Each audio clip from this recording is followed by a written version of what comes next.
Saudara, harga sejumlah bahan kebutuhan pokok di pasar tradisional di Banda Aceh terpantau stabil. Menurut pedagang di pasar tradisional Kartini Penayung Banda Aceh, walaupun Aceh saat ini berada di musim penghujan, namun tidak mempengaruhi harga kebutuhan pokok.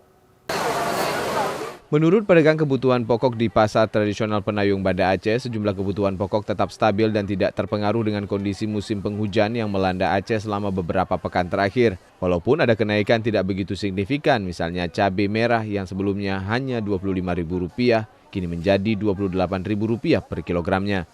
Demikian juga dengan kebutuhan pokok lainnya seperti bawang, tomat, dan sejumlah kebutuhan lain. Pedagang juga menyebutkan seluruh bahan sembako seperti bumbu dapur tersebut banyak daerah di Aceh yang melakukan panen sehingga stok lokal berlimpah di tingkat pedagang. Sekarang nggak ngaruh Bang, karena setiap daerah banyak cabai. Jadi harganya masih normal.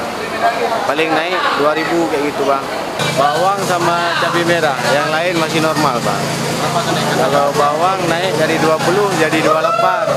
Kalau cabai 3.000 cuman Bang.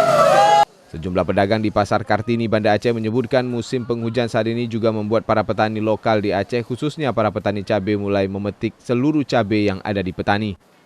Namun apabila panen lokal cabai di Aceh dilakukan, pedagang memprediksi harga cabai akan kembali turun karena stok cabai semakin banyak.